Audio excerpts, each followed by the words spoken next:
El arquitecto de la noche. La historia de Max Rostock. Introducción. Hay hombres cuya maldad es obvia. La ves en sus ojos, la escuchas en sus palabras, la sientes cuando entran en una habitación. Pero luego están los otros, los que sonríen, los que hacen chistes, los que tocan el violín después de cenar, los que parecen completamente normales hasta que descubres qué hacen cuando las luces se apagan. Max Rostock era de estos últimos. Si lo hubieras conocido en una fiesta en Berlín en 1938, te habría parecido encantador. Alto, bien vestido, con ese tipo de confianza tranquila que tienen los hombres exitosos. Te habría ofrecido un cigarrillo. Te habría preguntado por tu trabajo con genuino interés. Te habría hecho reír con alguna anécdota ingeniosa. Y nunca, ni por un segundo, y habrías imaginado que sus manos estaban manchadas con la sangre de miles, porque Max Rostock no mataba con sus propias manos. Era demasiado inteligente para eso, demasiado refinado. Su arma era el papel, su munición, la tinta, su campo de batalla, el escritorio donde firmaba órdenes que convertían personas en cenizas. Trabajó en la oficina principal de seguridad del Reich, un nombre burocrático para el corazón del terror nazi. Desde ese edificio en Berlín se coordinaba el Holocausto, se planificaban las deportaciones, se organizaban las acciones especiales, se decidía quién vivía y quién moría. Y Max Rostock era uno de los hombres que hacían que todo funcionara sin problemas. Era especialista en logística, esa palabra tan técnica, tan neutral. Logística. Suena a inventarios y horarios de trenes. Y eso era exactamente lo que hacía Max. Coordinaba trenes, miles de trenes, trenes que transportaban carga humana hacia el este, hacia lugares con nombres que se convertirían en sinónimos del infierno: Auschwitz, Treblinka, Sobibor, Belzec. Cada tren necesitaba documentación, permisos de tránsito, coordinación con las autoridades ferroviarias, asignación de vagones, cálculo de capacidad. ¿Cuántas personas caben en un vagón de ganado? Max lo sabía. Había hecho los cálculos. Había optimizado el sistema. 150 si los aprietas bien. Menos si llevan equipaje. Pero eventualmente dejaron de llevar equipaje. Solo sus cuerpos. Apretados uno contra otro. Sin agua. Sin baños. Sin aire suficiente. Max sabía que muchos morirían en el viaje. Estaba en sus estadísticas. Un porcentaje aceptable de pérdidas. Y lo compensaba enviando números más altos. Era eficiente así, práctico, como quien calcula pérdidas de productos en un envío comercial. Pero antes de hablar del burócrata del horror, tenemos que hablar del niño, porque Max Rostock no nació con un sello en la mano y muerte en la mirada. Nació en Múnich en 1908, en una familia de clase media. Su padre era ingeniero, su madre maestra de escuela, gente respetable, gente que valoraba la educación, el trabajo duro, el orden. Max fue un niño brillante, no el más brillante de su clase, pero sí muy capaz, especialmente bueno con los números. Le encantaban los rompecabezas, los problemas que requerían soluciones elegantes. Su padre lo alentaba. «Tienes mente de ingeniero», le decía. «Vas a construir cosas grandes algún día». Y tenía razón. Max construiría algo grande, un sistema. Es el sistema más eficiente jamás diseñado para transportar millones de personas hacia su muerte. Pero en 1918, cuando Max tenía 10 años, lo único que le preocupaba era que su padre había ido a la guerra y no había vuelto. Murió en Francia, en los últimos meses de la Primera Guerra Mundial. Una muerte estúpida, innecesaria, en una guerra que Alemania ya había perdido. La viuda y el huérfano enfrentaron la Alemania de posguerra solos. Los ahorros se evaporaron con la inflación. La pensión de guerra no alcanzaba para nada. Max vio a su madre, una mujer que había sido elegante y orgullosa, hacer trabajos de limpieza para mantenerlos. La vio llorar por las noches, pensando que él no la escuchaba. ¿Qué hace eso a un niño? ¿Qué crece en el corazón de un joven que ve a su país humillado, a su familia destruida, a su futuro borrado? Para algunos, compasión, una determinación de construir un mundo más justo. Para otros, algo más oscuro, una rabia fría, un resentimiento que necesita un objetivo, un enemigo al cual culpar. Max Rostock encontró sus enemigos en los años 20, los que traicionaron a Alemania, los que apuñalaron al ejército por la espalda, los judíos, los comunistas, los cosmopolitas que, según los nazis, habían vendido la patria. No importaba que fuera mentira, las mentiras bien contadas son más atractivas que las verdades complicadas. En 1928, con 20 años, Max se unió al partido nazi, no por fanatismo ideológico. No era de los que asistían a cada mitin gritando consignas. Era más calculador que eso. Vio en el partido una oportunidad y una manera de ascender en un país donde las oportunidades eran escasas, una estructura que valoraría sus habilidades organizativas. Y no se equivocó. Max era exactamente el tipo de hombre que los nazis necesitaban. No los gritones ni los matones de las calles. Necesitaban gente que pudiera hacer que las cosas funcionaran, gente con educación, con capacidad administrativa, con la frialdad emocional necesaria para tratar atrocidades como problemas logísticos. Estudió administración pública. Se graduó con honores en 1932. Para entonces, los nazis estaban a punto de tomar el poder. Max había elegido bien. Su momento estaba por llegar. Enero de 1933. Hitler se convierte en canciller y hombres como Max Rostock, jóvenes, educados, comprometidos con el partido, y son exactamente lo que el nuevo régimen necesita para construir su estado totalitario. Max consiguió su primer puesto en la administración pública nazi en febrero. Era un trabajo menor, procesando papeles en una oficina de distrito. Pero Max no planeaba quedarse ahí. Trabajó meticulosamente. Se ofreció voluntario para proyectos adicionales. Impresionó a sus superiores con su eficiencia y su absoluta falta de cuestionamientos morales sobre las políticas que implementaba. Ascendió rápidamente. En 1935 ya estaba en Berlín. En 1938 trabajaba directamente para la Oficina Principal de Seguridad del Reich, la RSHA, el centro del aparato de terror nazi. Y ahí, en ese edificio gris en Berlín, Max Rostock encontró su verdadera vocación: convertir el genocidio en un proceso eficiente. Y capítulo 1. La burocracia del infierno. Existe una oficina en el número 8 de la calle Prinz Albrecht, en Berlín. Desde afuera parece cualquier edificio administrativo. Paredes de piedra gris, ventanas ordenadas en filas perfectas, una placa discreta junto a la entrada. Nada que sugiera que dentro se están tomando decisiones que resultarán en la muerte de millones. Max Rostock llegaba cada mañana a las 8 en punto, puntual, siempre impecablemente vestido, traje oscuro, corbata perfectamente anudada, zapatos brillantes. Saludaba educadamente a los guardias de seguridad. Subía a su oficina en el tercer piso, se sentaba en su escritorio y comenzaba el día. Un día típico en la vida de Max Rostock podría verse así: revisión de la correspondencia de la noche anterior, de reportes de las distintas regiones sobre población judía pendiente de evacuación, solicitudes de transporte de comandantes locales, problemas con horarios de trenes, conflictos con autoridades ferroviarias civiles que necesitaban los mismos vagones para transporte militar.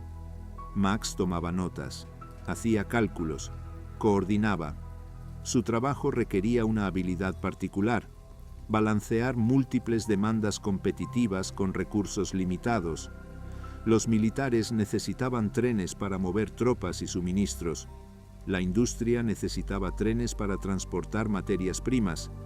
Y el programa de exterminio necesitaba trenes para transportar víctimas. Max se había vuelto experto en encontrar capacidad donde otros no la veían. Conocía cada ruta, cada vagón disponible, cada punto de transferencia. Había memorizado los horarios hasta el último detalle. Podía decirte cuántos trenes saldrían de Varsovia en cualquier día dado, cuántos vagones estarían disponibles en París, qué rutas estaban bloqueadas por necesidades militares. Era brillante en lo que hacía, y lo que hacía era facilitar el asesinato masivo. Hay documentos que sobrevivieron, memorandos escritos por Max. Su lenguaje es fascinante en su frialdad. Nunca menciona judíos, nunca menciona muerte. Usa eufemismos cuidadosamente construidos, unidades de carga, material humano, evacuación, reasentamiento, tratamiento especial. En un memorando fechado en marzo de 1942, Max escribe: referente a su solicitud del día 15, informo que se han asignado 45 vagones para el transporte de 5.000 unidades desde el sector de Varsovia hacia el punto de procesamiento designado, y salida programada para el día 20. Se recomienda maximizar capacidad por vagón para optimizar uso de recursos. 5.000 unidades. Suena a inventario de fábrica, pero estaba hablando de 5.000 personas, hombres, mujeres, niños, que serían empujados a vagones de ganado, que viajarían durante días sin agua ni comida, que llegarían los que sobrevivieran el viaje a Treblinka, donde serían asesinados con gas en cuestión de horas. Max lo sabía. No podía no saberlo. Trabajaba en el corazón del sistema. Recibía reportes de las operaciones completadas. Sabía que los trenes llegaban llenos y volvían vacíos, excepto por la ropa y las pertenencias de las víctimas. ¿Le importaba? No hay evidencia de que así fuera. En sus cartas personales a su familia, que se conservan parcialmente, habla del clima, de la comida y de su deseo de visitar su ciudad natal. Menciona que el trabajo es estresante, que hay mucha presión, que sus superiores son exigentes, pero no menciona culpa, no menciona dudas, no menciona noches sin dormir atormentado por lo que está haciendo. O era un psicópata incapaz de empatía, o había logrado algo aún más aterrador: compartimentalizar completamente, dividir su mente en secciones estancas, donde el Max que organizaba deportaciones masivas y el Max que escribía cartas cariñosas a su madre nunca se encontraban. La oficina de Max tenía una ventana que daba a un pequeño parque. En primavera, los árboles florecían. En verano, familias hacían picnics. Niños jugaban. Parejas paseaban tomadas de la mano. La vida normal de una ciudad en tiempos de guerra continuaba, ajena a los horrores planificados en las oficinas sobre sus cabezas. ¿Max alguna vez miraba por esa ventana y hacía la conexión? ¿Veía a esos niños jugando y pensaba en los niños que él estaba enviando a la muerte? ¿O había aprendido a no mirar demasiado tiempo, a mantener los ojos fijos en sus papeles, en sus números, en su trabajo? Hay una fotografía de una reunión de departamento de 1942. Max está ahí, en la segunda fila. Sonríe ligeramente. Parece relajado, cómodo. Alrededor de él, otros oficiales de las SS, todos con uniformes impecables, todos luciendo como profesionales competentes en cualquier empresa, excepto que su empresa era el asesinato industrial. La reunión discutía la solución final. Ese era el nombre que le daban al plan para exterminar a todos los judíos de Europa. Suena casi técnico, casi inocuo, una solución a un problema, de cuando el problema era la existencia misma de millones de personas y la solución era matarlas a todas.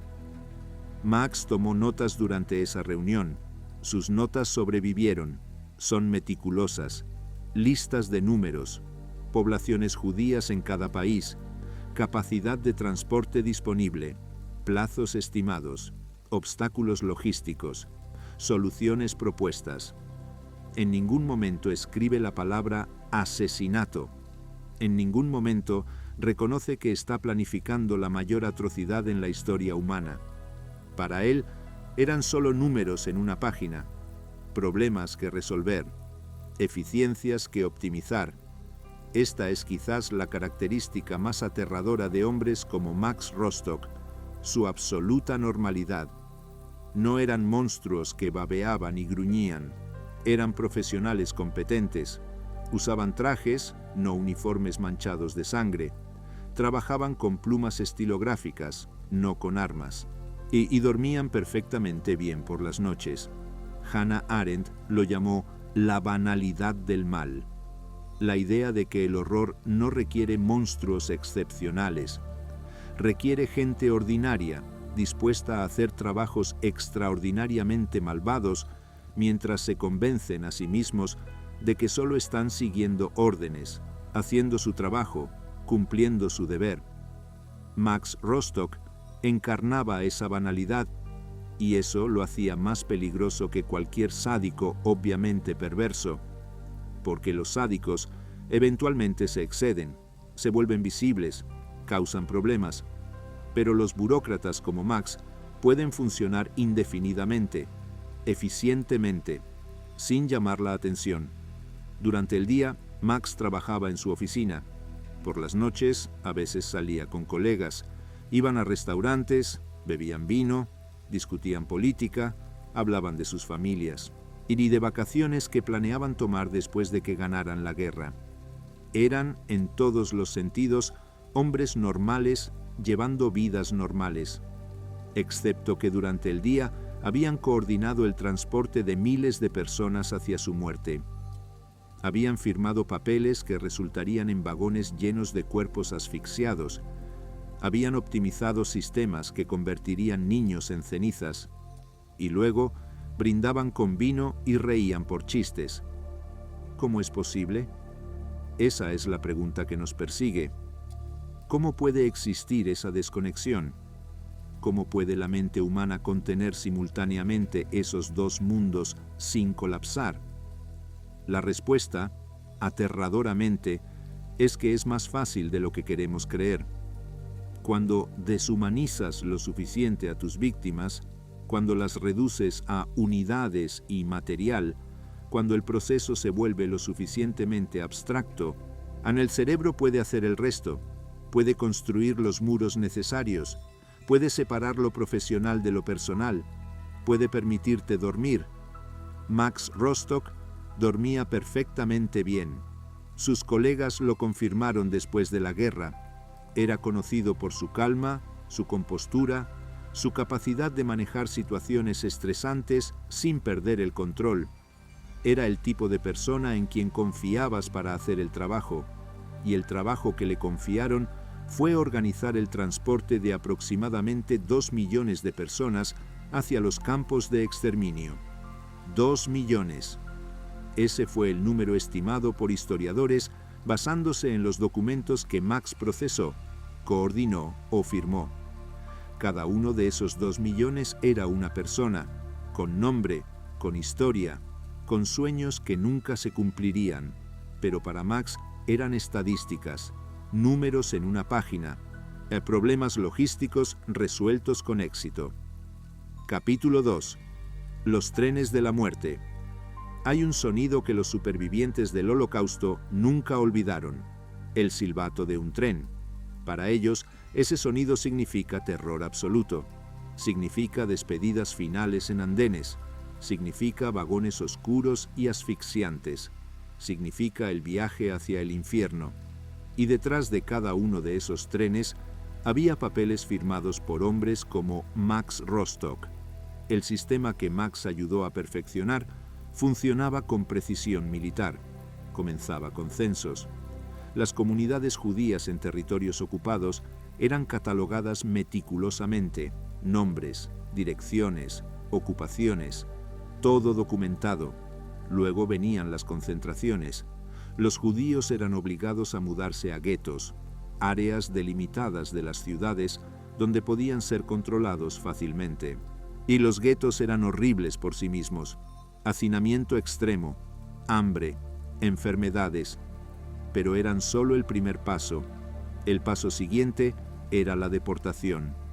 Max coordinaba esas deportaciones. Su trabajo comenzaba cuando un comandante local solicitaba transporte.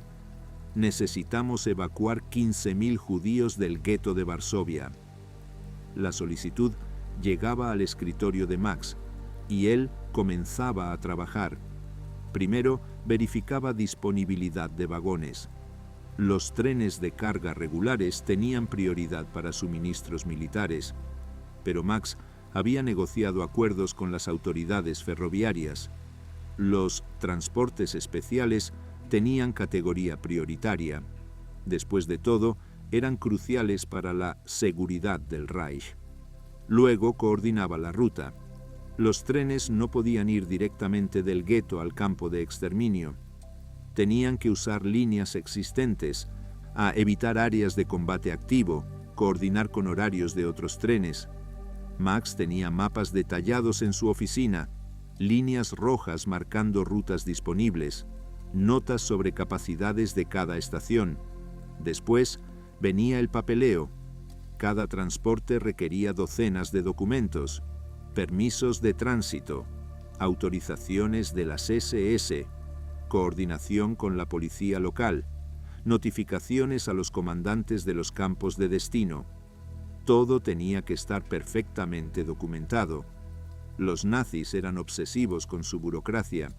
Max se aseguraba de que cada documento estuviera en orden, firmaba donde era necesario, enviaba copias a las partes relevantes, era meticuloso, eficiente, incansable. El sistema funcionaba porque hombres como él hacían que funcionara. Una vez aprobado el transporte, venía la ejecución.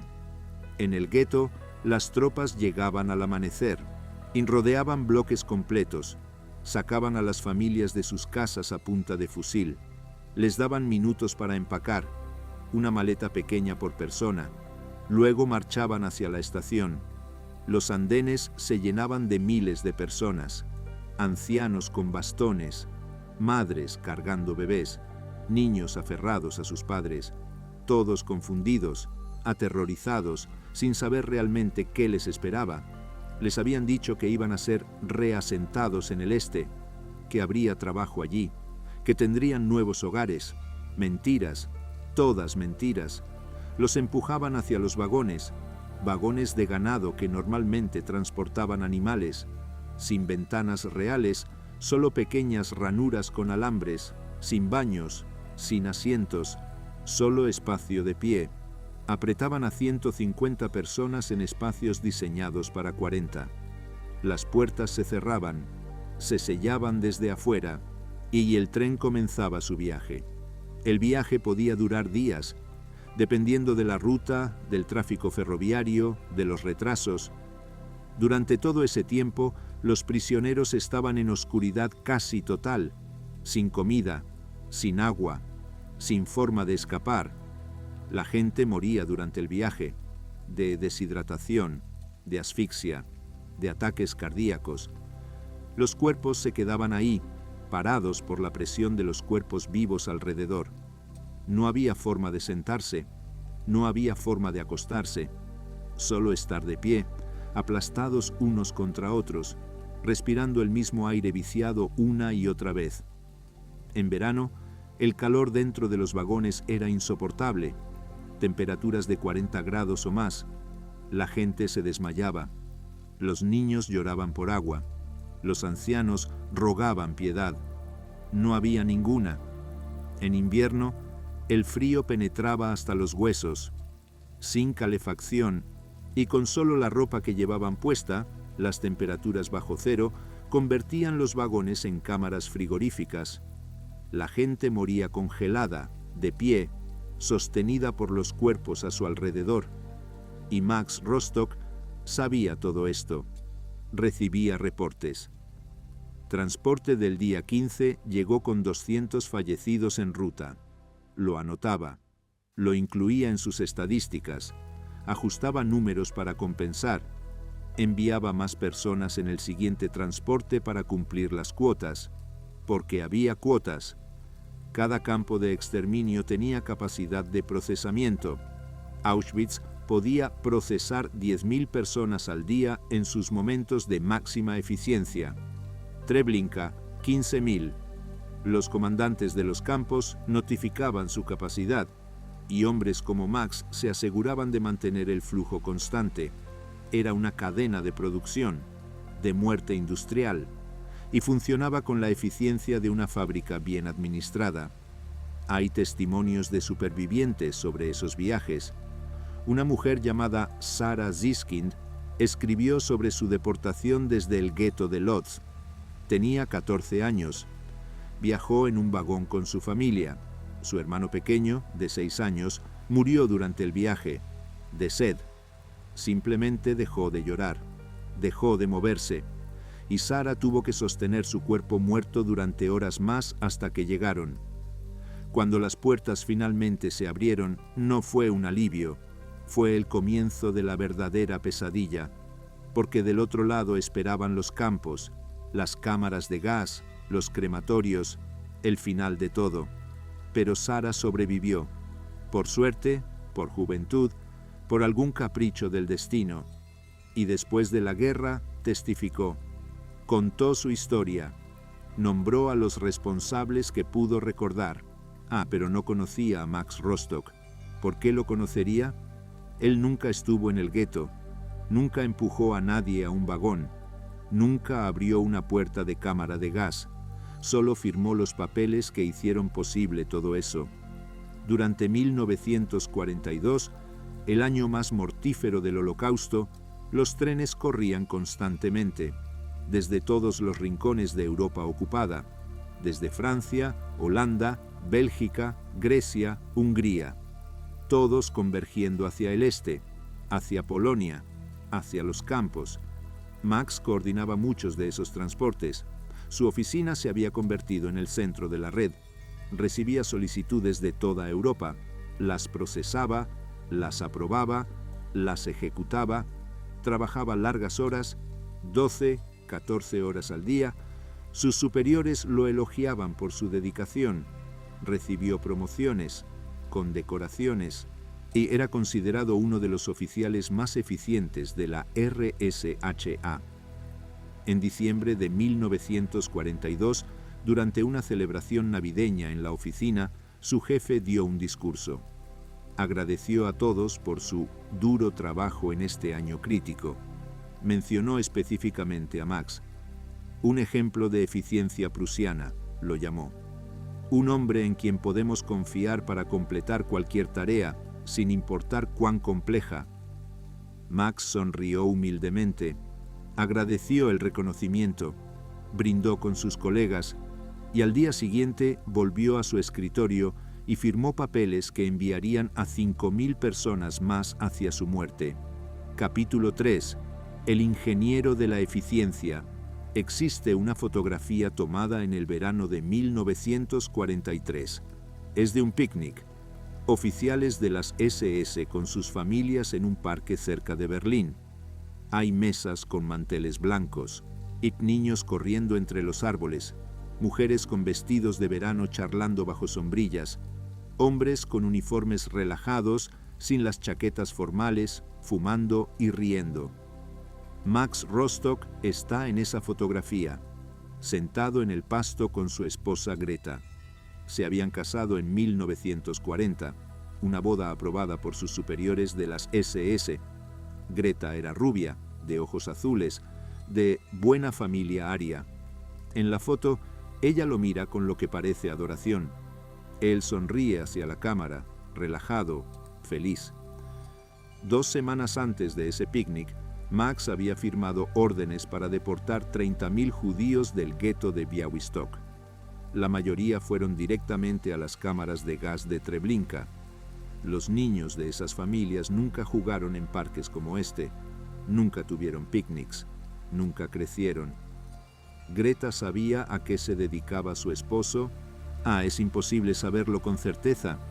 Max no hablaba mucho de trabajo en casa, según testimonios posteriores.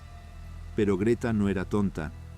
Vivía en Berlín en 1943. Sabía que los judíos estaban desapareciendo. Veía las sinagogas vacías, las tiendas cerradas, los apartamentos abandonados.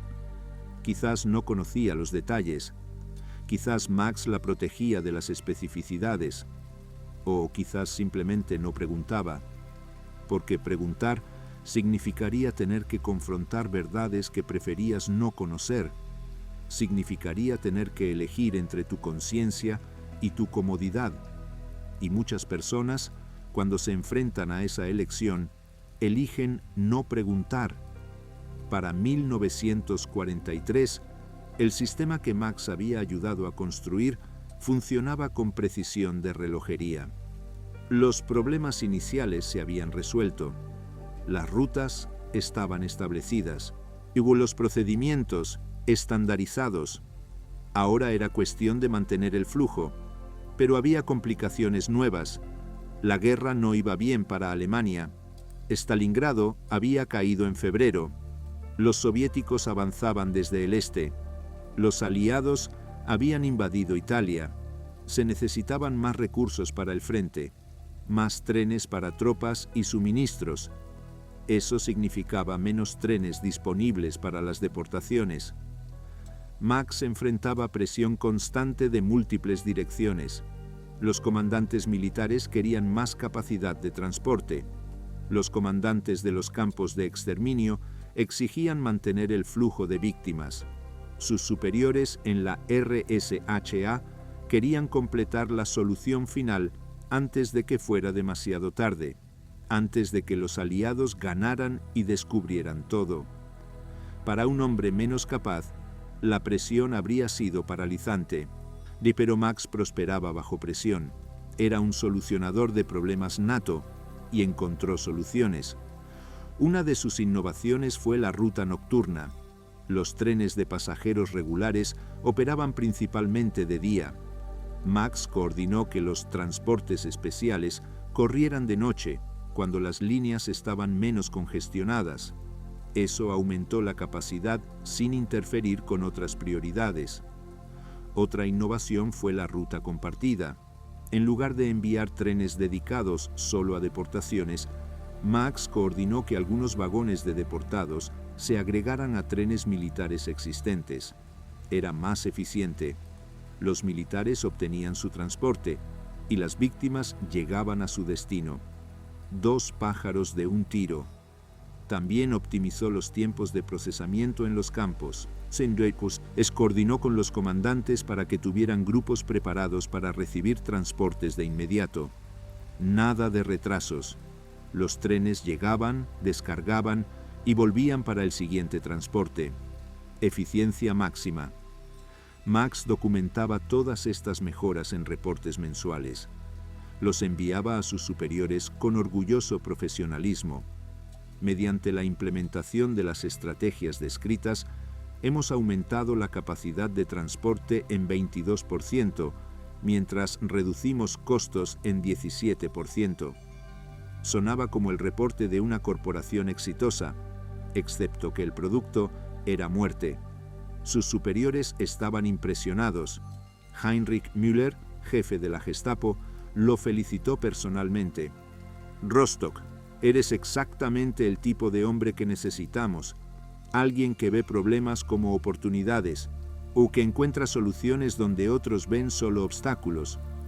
Max aceptó el elogio con modestia, pero por dentro sabemos que estaba satisfecho. Los documentos personales que sobrevivieron muestran que se enorgullecía de su competencia. Se veía a sí mismo como un profesional excelente en un trabajo difícil, como alguien que hacía lo necesario bajo circunstancias desafiantes.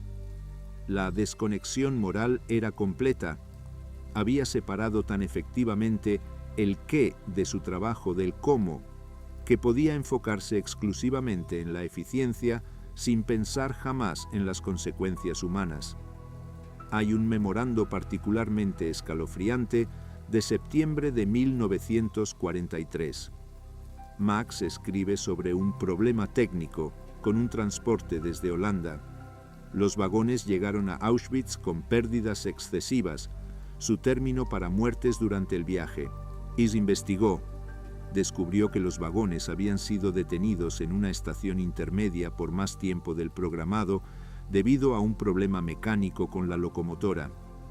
Su solución no fue mejorar las condiciones en los vagones, no fue proporcionar agua o ventilación, fue implementar un sistema de locomotoras de respaldo en puntos clave de la ruta para evitar retrasos futuros. El problema, para Max, no era que la gente muriera, era que morían antes de llegar a su destino designado. Era ineficiente. Este nivel de deshumanización completa es difícil de comprender, pero era común entre los perpetradores del Holocausto. Rudolf Höss, comandante de Auschwitz, escribió en sus memorias sobre los desafíos técnicos de matar a miles de personas diariamente, como si fuera un problema de ingeniería, no una atrocidad moral. Y Max Rostock operaba en la misma frecuencia mental. Los seres humanos bajo su responsabilidad habían dejado de ser humanos en su mente. Eran unidades de carga, problemas logísticos, números en columnas que debían balancearse. Durante este periodo, Greta quedó embarazada. Max estaba encantado. Escribió a su madre que sería padre pronto, que esperaba un hijo varón, que continuaría la línea familiar. Hablaba con emoción sobre el futuro de su hijo, sobre las oportunidades que tendría en el nuevo Reich que estaban construyendo. El niño nació en marzo de 1944, un varón, como Max había esperado. Lo llamaron Klaus. Max estaba eufórico. Tomó unos días libres, algo raro en él, para estar con su familia.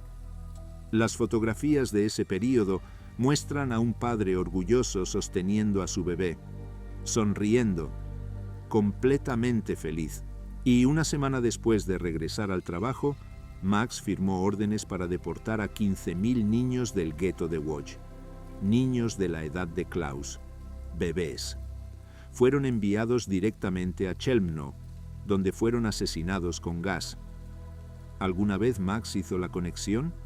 ¿Alguna vez sostuvo a su hijo y pensó en los miles de niños que él estaba enviando a la muerte? Si lo hizo, no dejó evidencia. Su trabajo continuó sin interrupción, su eficiencia inmutable, su conciencia aparentemente intacta. Esta capacidad de compartimentalizar es quizás el aspecto más aterrador de la psicología de hombres como Max. No eran incapaces de amor, amaban a sus familias. No eran incapaces de empatía en contextos personales. Podían compadecerse de un colega que había perdido a un familiar, pero habían construido muros mentales tan sólidos que su empatía nunca se extendía a sus víctimas. Las víctimas existían en una categoría completamente diferente en sus mentes. No eran realmente personas, eran el otro, el enemigo, el problema que debía resolverse. Y una vez que deshumanizas lo suficiente a alguien, cualquier atrocidad se vuelve posible. Hacia finales de 1944, la situación militar de Alemania era desesperada. Los soviéticos avanzaban implacables desde el este, los aliados desde el oeste. Era cuestión de tiempo antes de que todo colapsara, pero los nazis no dejaban de matar. Si algo, aceleraron. Querían completar su genocidio antes del final. Querían asegurarse de que, aunque perdieran la guerra, al menos habrían resuelto la cuestión judía. Max trabajaba más duro que nunca. Y los transportes continuaban incluso cuando las líneas ferroviarias eran bombardeadas regularmente. Encontraba rutas alternativas, coordinaba reparaciones de emergencia, mantenía el sistema funcionando contra todas las probabilidades. Era dedicación admirable, si no fuera por la causa que servía. Max Rostock Era un hombre que habría sido un activo valioso para cualquier organización. Inteligente, trabajador, eficiente, dedicado. Pero había puesto todas esas cualidades al servicio del mal absoluto. Y eso plantea una pregunta inquietante. ¿Qué tan especial era Max? ¿Cuántos de nosotros, con las mismas cualidades, en las mismas circunstancias, habríamos hecho lo mismo? Capítulo 4. Cuando las cenizas caen el aire sobre Berlín, olía a escombros quemados. Era febrero de 1945, y los bombarderos aliados llegaban noche tras noche. El sonido de las sirenas se había vuelto tan común que algunos berlineses apenas reaccionaban. Corrían a los refugios por rutina, como quien toma el tranvía. Max Rostock seguía yendo a su oficina cada día, aunque cada vez había menos que coordinar. Las líneas ferroviarias estaban siendo destruidas más rápido de lo que podían repararse. Los territorios ocupados se reducían día a día.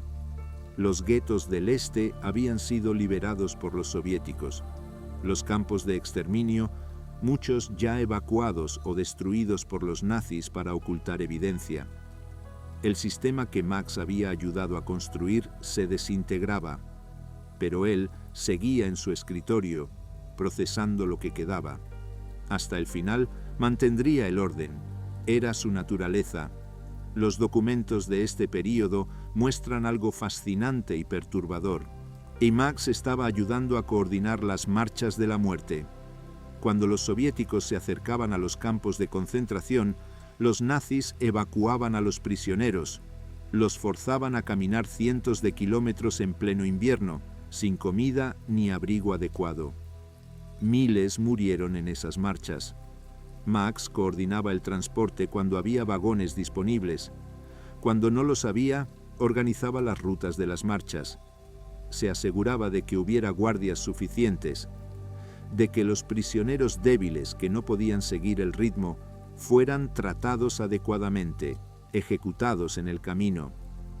Incluso mientras su mundo se desmoronaba, Max seguía siendo eficiente, seguía siendo meticuloso, seguía haciendo su trabajo, pero había cambios, pequeños pero perceptibles. Comenzó a destruir documentos.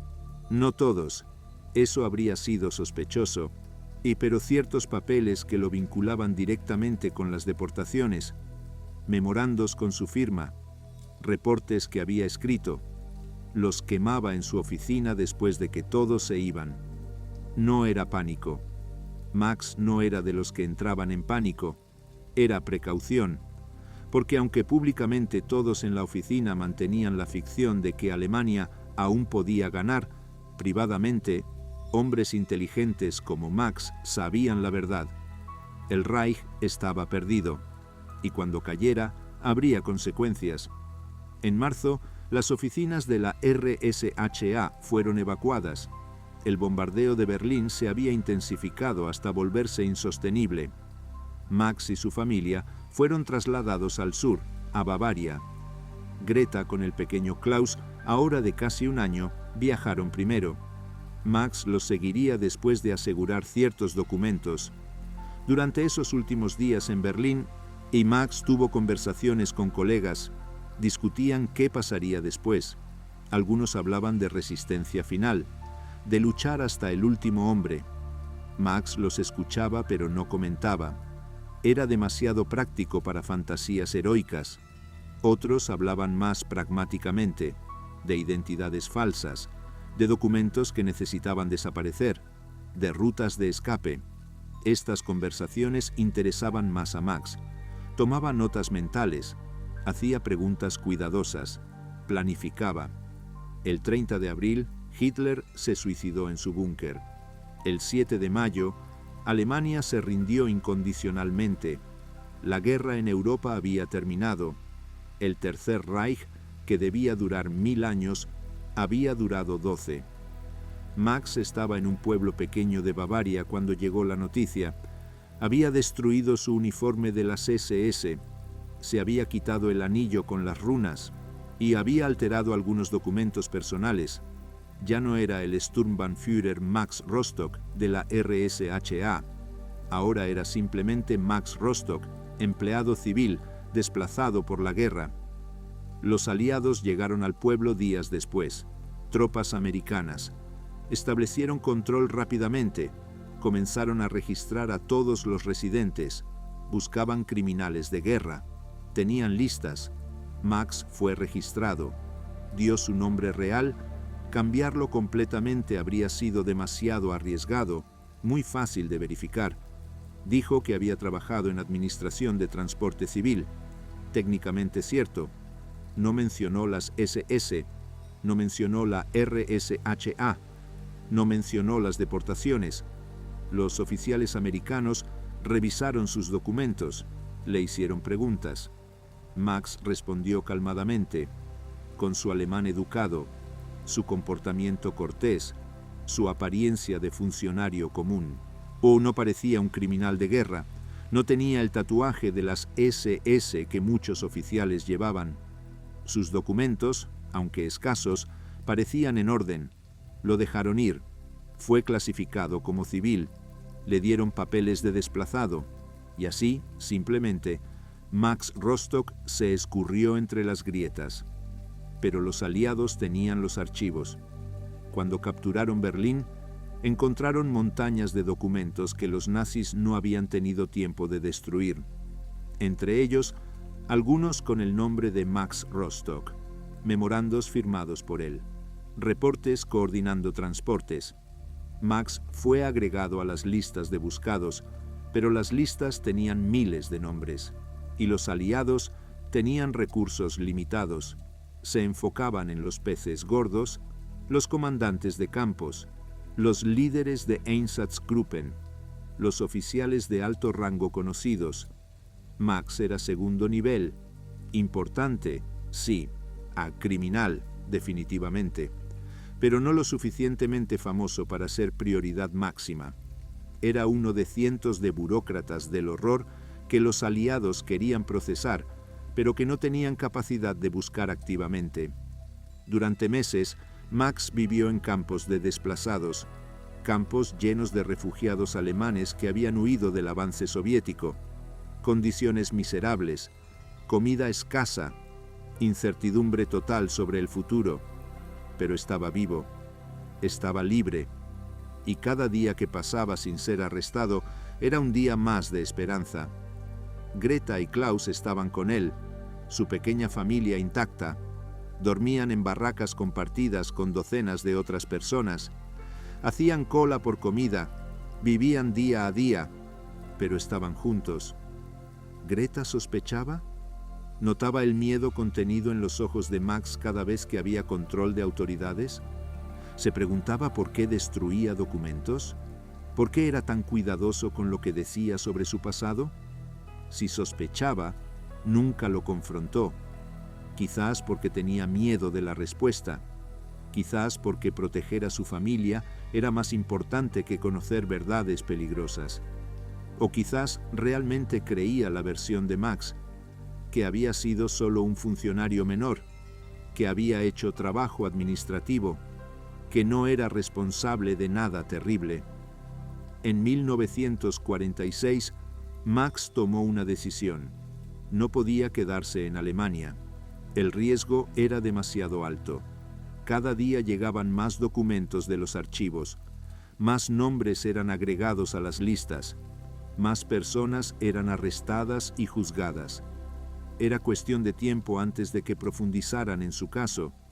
Necesitaba desaparecer, realmente desaparecer, y eso significaba salir de Europa. Había redes y organizaciones que ayudaban a nazis fugitivos, algunas motivadas por simpatía ideológica, otras por dinero, algunas incluso por la Iglesia Católica, cuyo papel en facilitar escapes nazis sigue siendo controversial. Max hizo contactos, era bueno para eso, sabía cómo encontrar a las personas correctas, cómo hacer las preguntas correctas sin revelar demasiado, cómo negociar. Le costaría, sus ahorros, algunas posesiones de valor que Greta había logrado conservar, pero era posible. Podían llegar a Sudamérica, Argentina específicamente. El régimen de Perón daba la bienvenida a europeos con habilidades técnicas. No hacían demasiadas preguntas sobre el pasado. Tomaría meses organizar documentos falsos, pasajes, rutas que evitaran controles estrictos. Pero Max era paciente y era meticuloso, y aplicó las mismas habilidades que había usado para coordinar deportaciones para organizar su propia escapatoria. Mientras tanto, en Nuremberg, los juicios principales terminaban. Los grandes líderes nazis eran condenados. Göring se suicidó. Ribbentrop fue ahorcado. Keitel ejecutado. La justicia, al menos para los más visibles, se cumplía. Pero había miles de otros, y simplemente no había capacidad para juzgar a todos.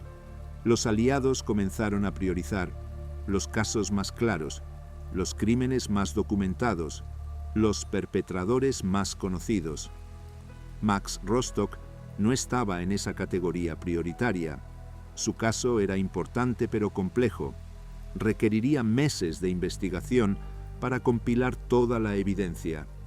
Y los investigadores estaban sobrecargados con casos más urgentes.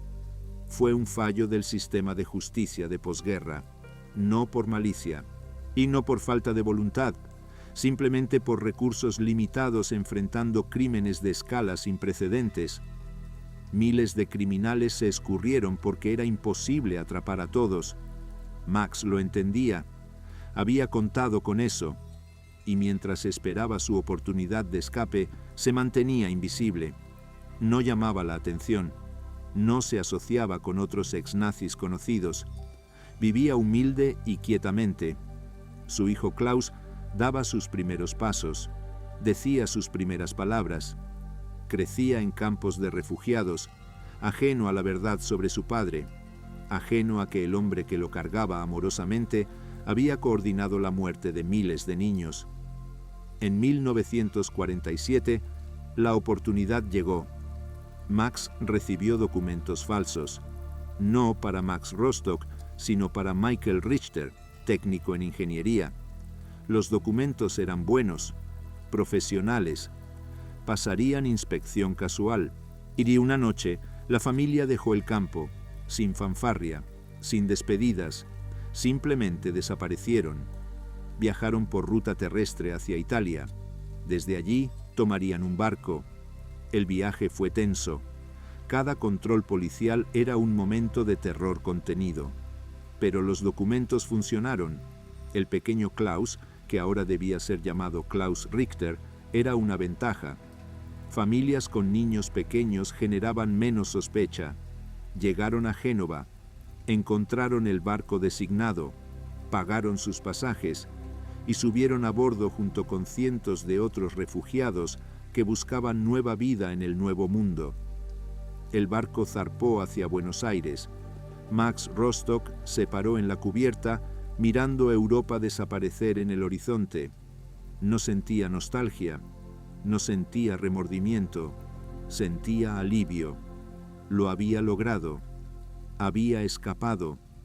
Detrás de él quedaban las cenizas de 6 millones de judíos, las fosas comunes, los campos de exterminio, los vagones de tren manchados con sangre, todo el horror que él había ayudado a orquestar. Pero Max no miraba atrás, miraba hacia adelante, hacia Argentina, hacia una nueva vida, hacia la impunidad. Capítulo 5. La vida después de la muerte.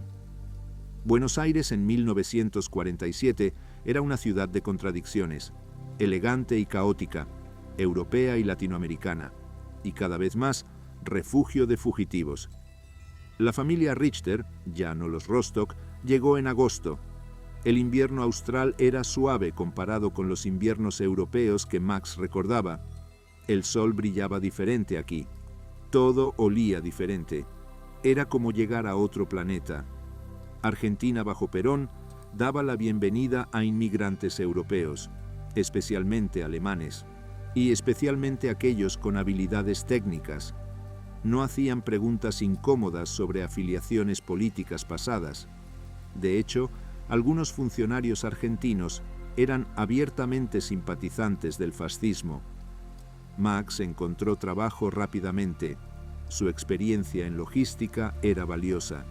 Una compañía de transporte lo contrató, irónicamente, coordinando envíos y rutas de tren.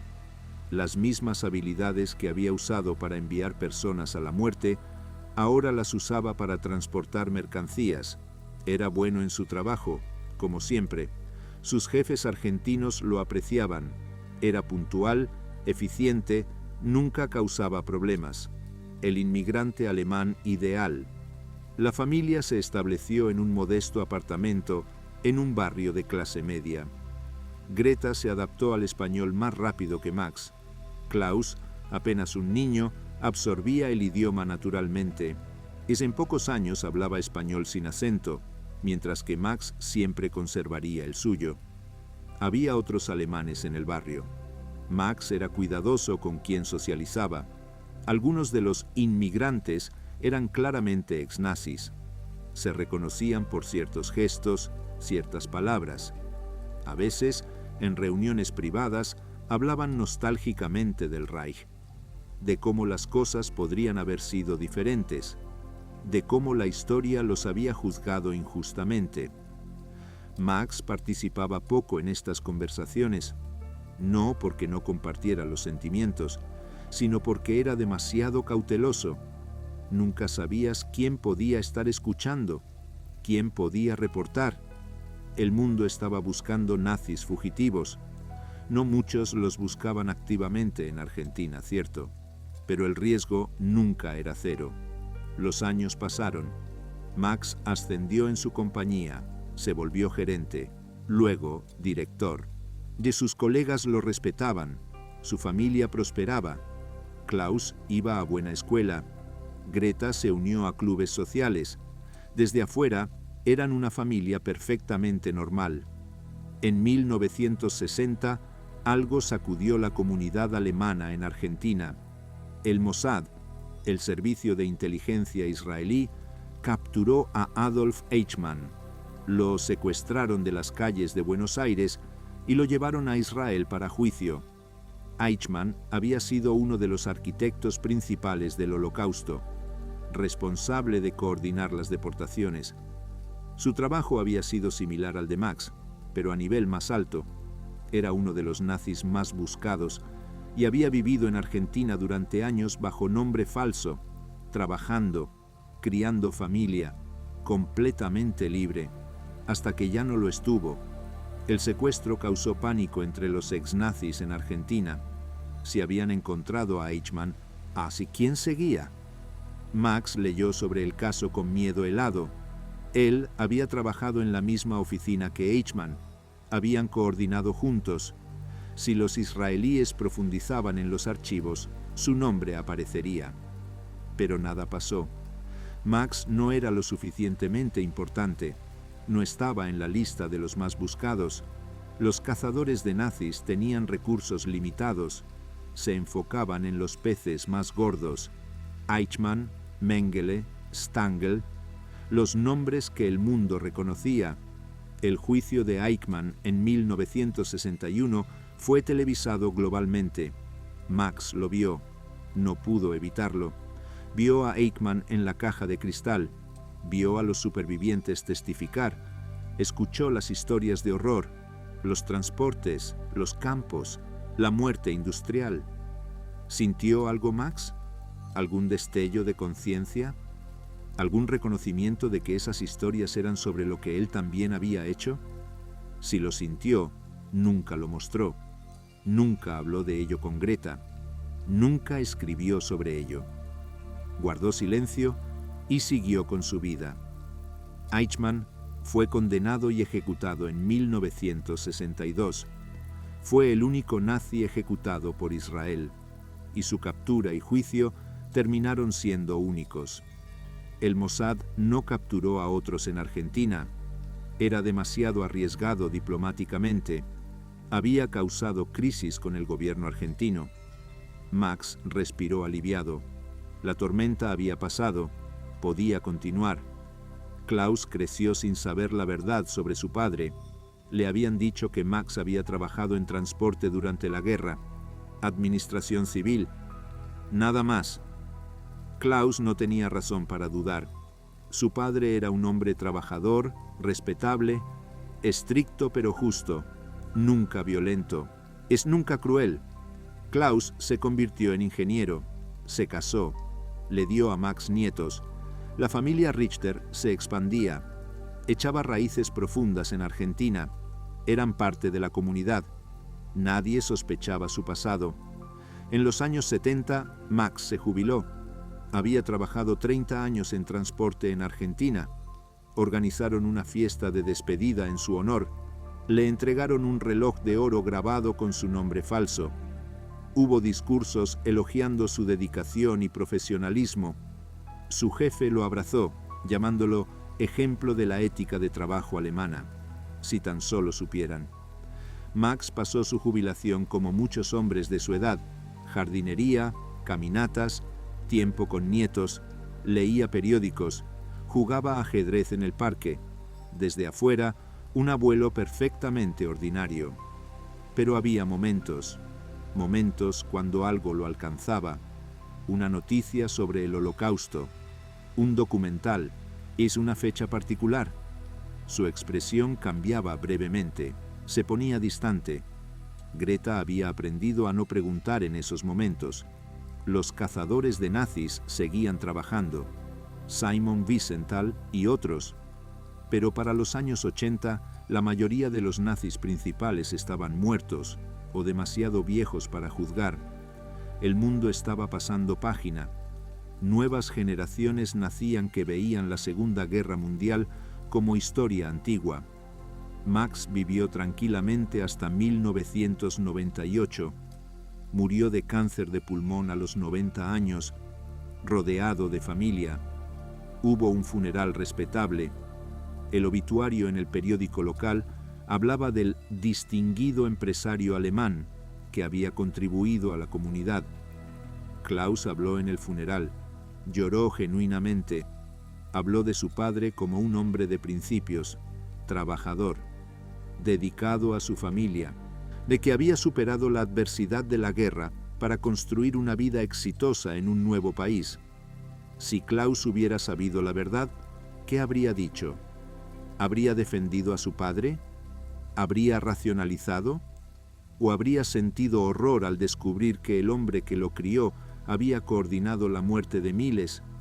Nunca lo sabremos, porque la verdad murió con Max, se la llevó a la tumba, y con ella cualquier posibilidad de justicia para sus víctimas. Capítulo 6. Los que recordaron. Hay una mujer en Tel Aviv que nunca conoció a Max Rostock. Se llama Rachel Goodman. Tiene 82 años y cada noche, antes de dormir, recita nombres. Los nombres de su familia que murió en el Holocausto.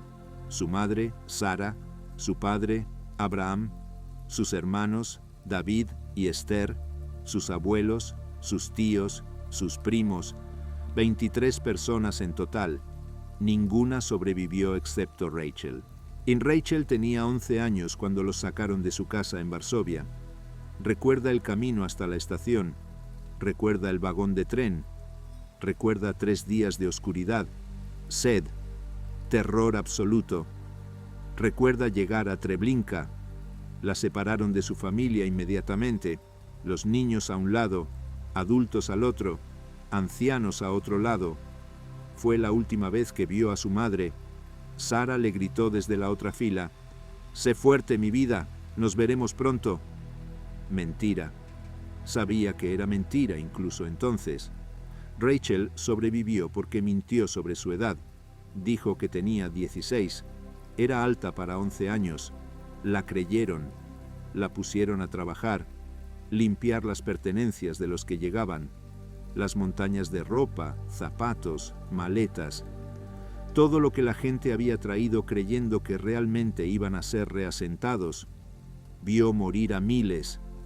Cada día, trenes nuevos. Cada día, a nuevas víctimas. El proceso era eficiente. Los bajaban, los llevaban directo a las cámaras disfrazadas de duchas. En 20 minutos, todos muertos, los cuerpos quemados en fosas enormes. Rachel sobrevivió 11 meses en Treblinka, 11 meses de infierno, hasta que el campo fue desmantelado en 1943. Los nazis trataron de ocultar evidencia, mataron a la mayoría de los trabajadores, pero Rachel escapó durante el caos, corrió al bosque, vivió como animal salvaje durante meses hasta que los soviéticos llegaron. Después de la guerra, Rachel fue a Israel, se casó, tuvo hijos, nietos, construyó una vida, pero nunca olvidó, no podía olvidar. Los nombres la perseguían, las caras, los gritos. Durante años testificó, en juicios cuando había juicios, en escuelas, en museos. Contó su historia cientos de veces, miles, o porque necesitaba que el mundo supiera. Necesitaba que los nombres de los muertos fueran recordados. Pero la mayoría de los responsables nunca pagaron. Eso la carcomía. Sabía que en algún lugar los hombres que habían organizado su transporte vivían tranquilos, quizás con familias, con nietos, con vidas completas mientras su familia yacía en fosas sin nombre. No sabía el nombre de Max Rostock específicamente. ¿Cómo podría?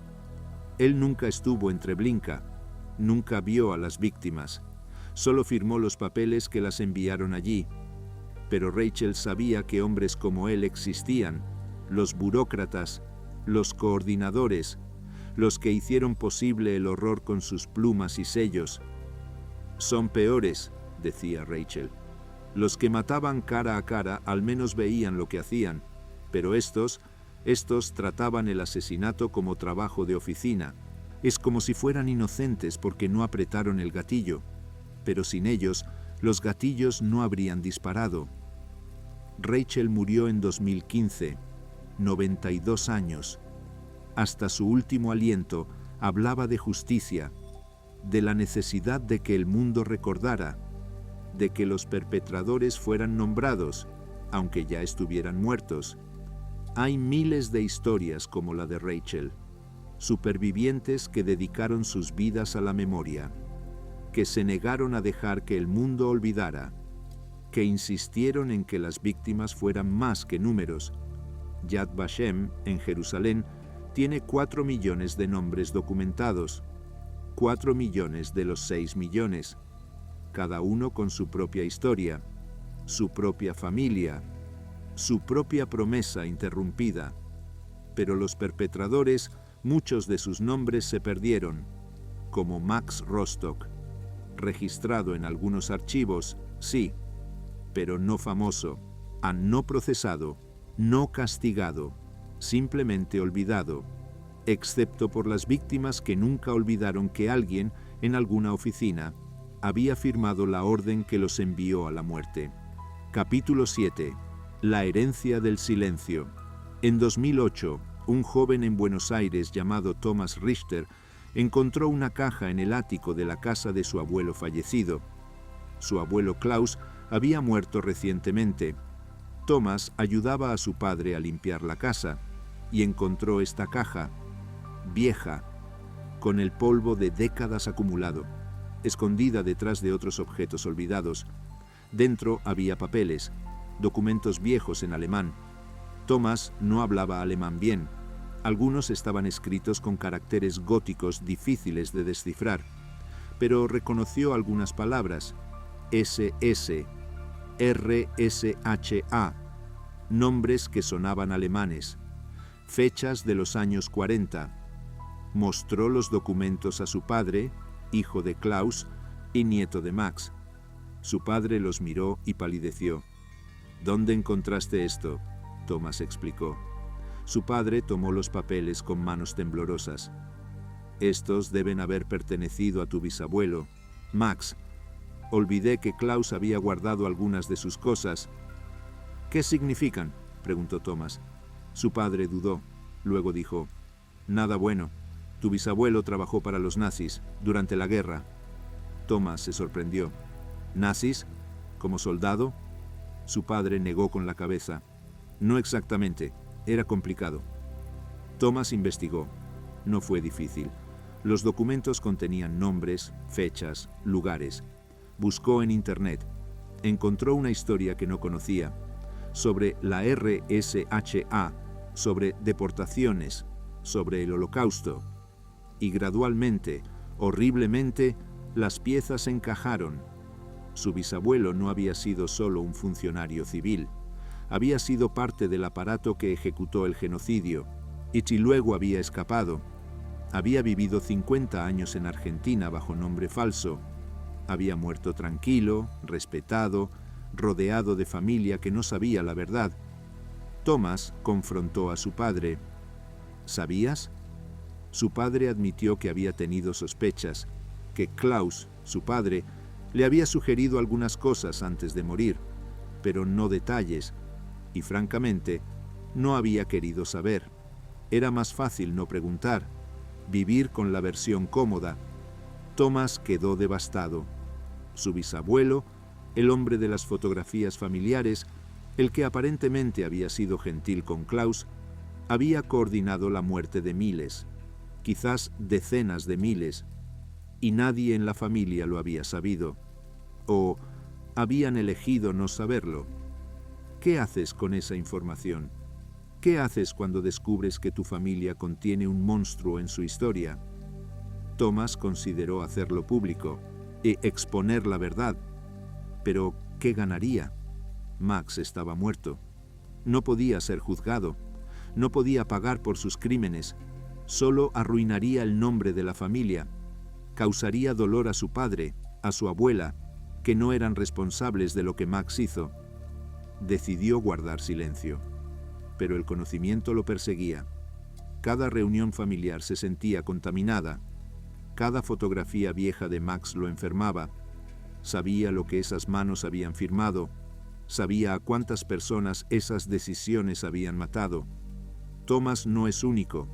Hay miles de descendientes de nazis que enfrentan estos descubrimientos. Nietos y bisnietos que descubren verdades horribles sobre sus ancestros. Cada uno debe decidir qué hacer con ese conocimiento. Algunos van a lo público, denuncian abiertamente a sus familiares, participan en programas de memoria histórica, tratan de compensar de alguna manera por los crímenes de sus antepasados.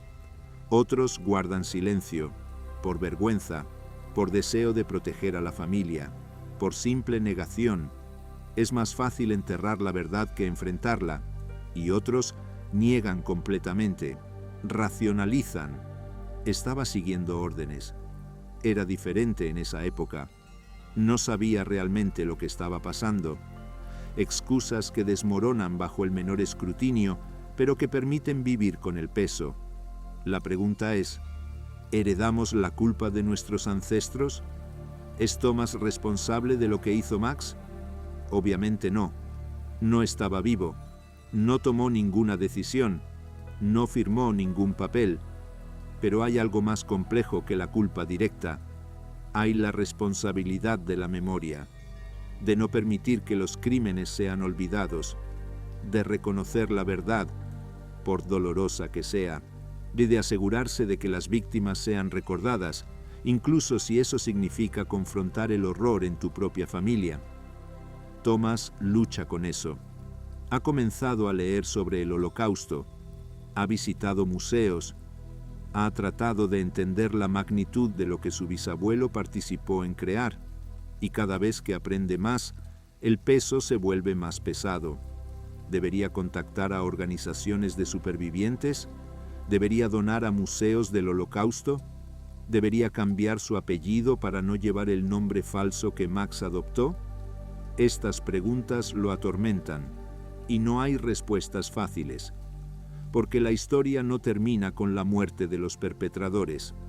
Continúa en las vidas de sus descendientes, en las familias que deben enfrentar verdades que preferirían no conocer, en la memoria colectiva que lucha por no olvidar mientras el tiempo sepulta evidencia, o la caja que Thomas encontró permanece en su casa.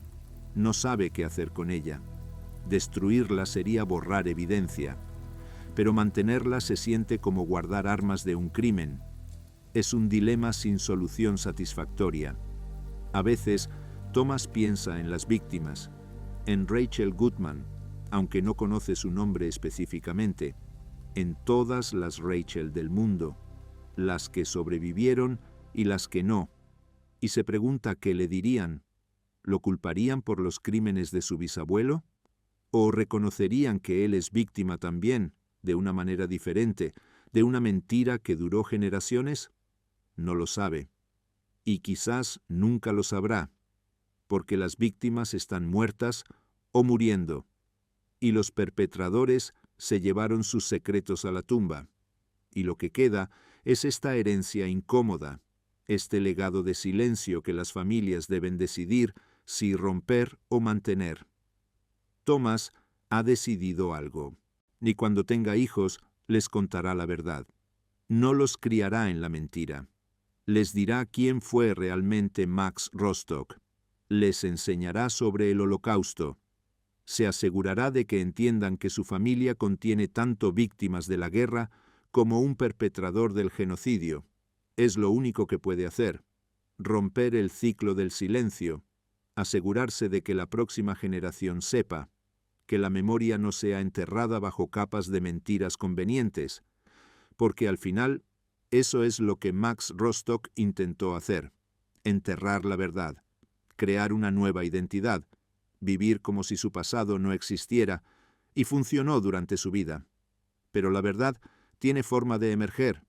A veces toma décadas, a veces generaciones, pero emerge. Y cuando lo hace, deja a personas como Thomas decidiendo qué hacer con ella. Y capítulo 8. Ecos sin respuesta.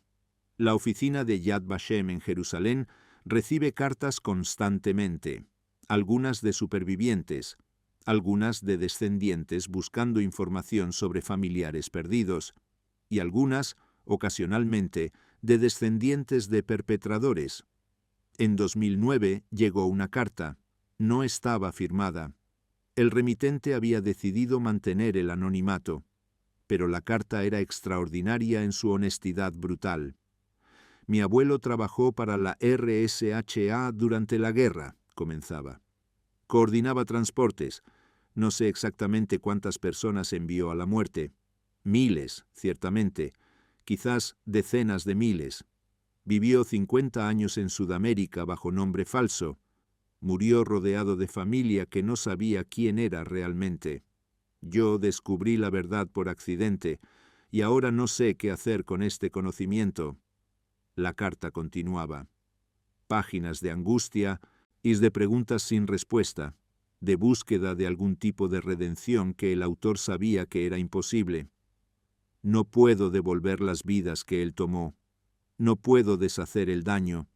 Solo puedo cargar con el conocimiento de que existo, porque él escapó de la justicia. Mi vida misma es producto de su impunidad. El archivista de Yad Vashem, que leyó la carta, no podía responder. No había dirección de retorno. Solo estas palabras en papel, este grito al vacío de alguien tratando de encontrar sentido en lo insensato. Pero la carta fue archivada, junto con miles de otros testimonios. Porque incluso esto, el dolor de los descendientes de perpetradores, es parte de la historia. Es parte del costo del Holocausto que se extiende generaciones hacia el futuro. La historia de Max Rostock no es única. Hay cientos, quizás miles de hombres como él, y que trabajaron en oficinas, que firmaron papeles, que optimizaron sistemas de muerte, que luego escaparon y vivieron vidas normales bajo identidades falsas. Adolf Eichmann fue capturado.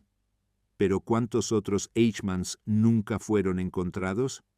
¿Cuántos burócratas del horror murieron en paz, sus crímenes nunca castigados, sus nombres nunca expuestos? No tenemos respuesta. Los archivos están incompletos. Muchos documentos fueron destruidos. Muchos perpetradores nunca fueron identificados.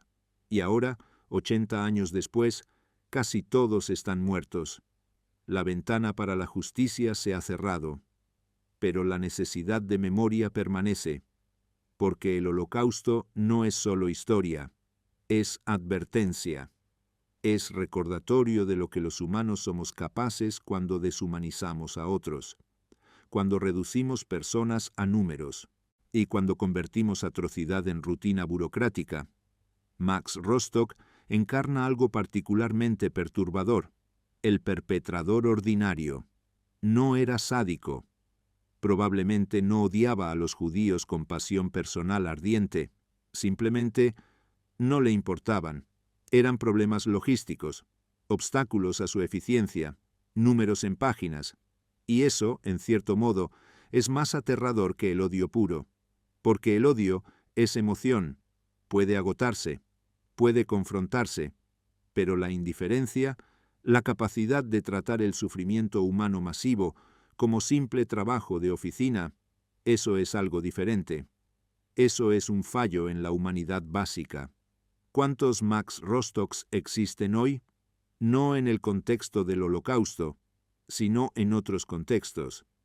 Personas que toman decisiones que causan sufrimiento masivo, pero que nunca tienen que ver las consecuencias directamente, y que viven cómodamente mientras otros pagan el precio de sus decisiones. Son los burócratas que aprueban políticas que dejan a millones sin atención médica. Los ejecutivos que envían trabajos al extranjero sabiendo que causarán pobreza masiva. Los oficiales que implementan deportaciones que separan familias. Todos operando dentro de sistemas legales. Todos siguiendo procedimientos. Todos capaces de dormir por las noches porque han deshumanizado suficientemente a los afectados.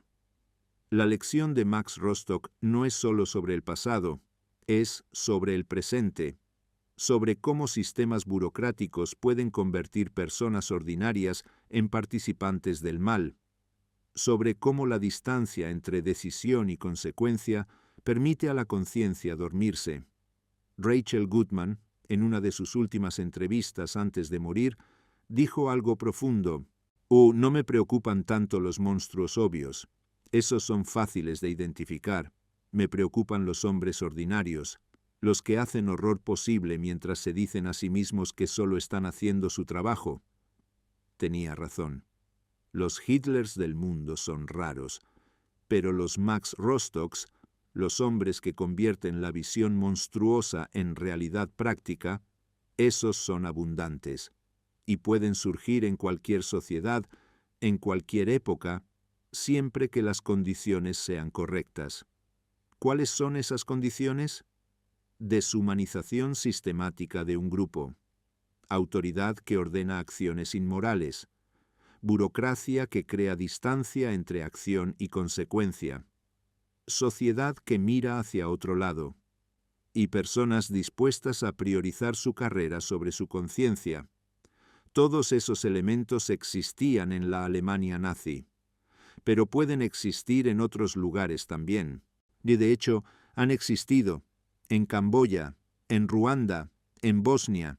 Los nombres cambian, los detalles varían, pero el patrón se repite, y en cada caso hay Max Rostocks. Hay burócratas que hacen que el horror funcione eficientemente, que optimizan el asesinato, que convierten genocidio en proceso administrativo, y muchos de ellos, como el Max original, escapan de la justicia, viven vidas normales, mueren rodeados de familias que nunca conocieron la verdad. Es profundamente insatisfactorio. Queremos que las historias tengan finales claros, queremos que los villanos sean castigados, queremos justicia, pero la realidad es más complicada. La justicia es imperfecta, los criminales escapan, y las víctimas nunca reciben reparación completa. Lo único que podemos hacer es recordar, documentar, enseñar, a asegurarnos de que las próximas generaciones conozcan estas historias, no para cultivar odio, no para venganza, sino para reconocimiento, para que cuando veamos los patrones comenzando de nuevo, los identifiquemos temprano, antes de que sea demasiado tarde, porque Max Rostock no será el último. Habrá otros. Quizás ya existen. Hombres y mujeres ordinarios trabajando en oficinas, tomando decisiones que causan sufrimiento masivo, convenciéndose de que solo están haciendo su trabajo. La pregunta es, ¿los reconoceremos? ¿Los detendremos? ¿O permitiremos que la historia se repita mientras nos decimos que esta vez es diferente? Max Rostock murió sin pagar por sus crímenes. Vivió una vida larga y cómoda, mientras sus víctimas yacían en fosas sin nombre. Es injusto, es intolerable, pero es real. Y lo que hacemos con ese conocimiento y con esa injusticia determina si hemos aprendido algo de la historia o si simplemente estamos destinados a repetirla con nuevos nombres y nuevos rostros. Las cenizas de Treblinka se han dispersado con el viento. Los vagones de tren han sido convertidos en chatarra. Los documentos firmados por Max han amarilleado en archivos. El tiempo borra evidencia física, pero la memoria permanece, en los testimonios de los supervivientes, en los archivos que se salvaron, en las preguntas que atormentan a descendientes como Thomas, en las cartas anónimas a Yad Vashem. Y mientras haya memoria, hay esperanza. No esperanza de justicia retroactiva, eso es imposible, sino esperanza de prevención, esperanza de que la próxima generación será más vigilante, más dispuesta a actuar, más capaz de reconocer el mal incluso cuando viene vestido con traje y corbata, armado con plumas y formularios. Esa es la herencia final de Max Rostock, no solo el horror que causó, sino la lección que su vida ofrece, sobre cómo gente ordinaria puede hacer cosas extraordinariamente malvadas, sobre cómo sistemas pueden corromper, sobre cómo la impunidad puede perdurar, y sobre cómo, a pesar de todo, debemos recordar, siempre, sin excepción, sin fatiga, porque el olvido es donde los Max Rostocks del futuro encuentran refugio, y la memoria es nuestra única arma contra ellos.